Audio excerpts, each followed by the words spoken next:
Today's topic is how to pay funeral expenses.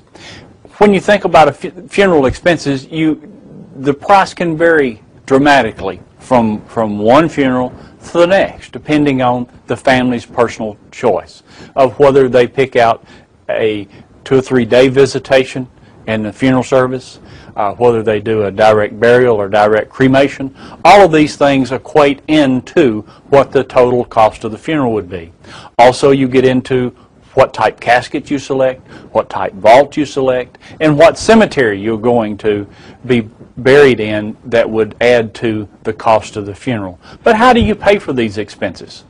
Well, made up in those expenses are also things like removal, picking the body up at the place of death, bringing them to the funeral home, whether the family chooses for the person to be embalmed, whether they have visitation for 1 night or 2 nights. Each of those things add to the cost of the funeral. The facilities themselves, the funeral home, whether you have it at the church or at the funeral home, the type hearse, the type flower car, all of those things equate into the total cost of the funeral. Some families choose to use a credit card. Some families choose to pay for the funeral expenses all at one time.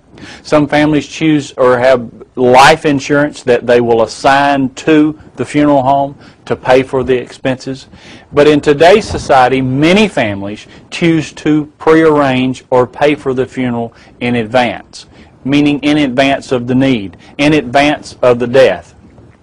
Many families come to the funeral home, they select the type service, the type casket, the type vault, the type arrangements that they want for themselves or a family member, and then the funeral home can get a total on what that cost would be at today's price. Then these individuals can put that on monthly payments on 3 years, 5 years, or 10 years down the road and make payments on the cost of the funeral.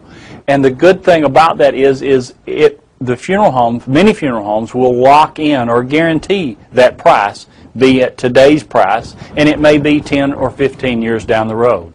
The way they can do that is they have to take the funds that the family gives them and place that in some vehicle, either a trust fund or an insurance policy in the deceased name that will accumulate or grow with interest from today till the time of need when the death occurs.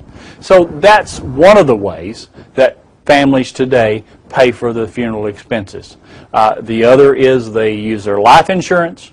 The other is some families divide the funeral cost up and to put it on credit cards and put 2 or 3 or 4 credit cards or 4 family members' credit cards so that each one of them can make the monthly payments. And some funeral homes also provide a payment plan to where the family can pay some minimal monthly payments for a 3 or 5 year period of time.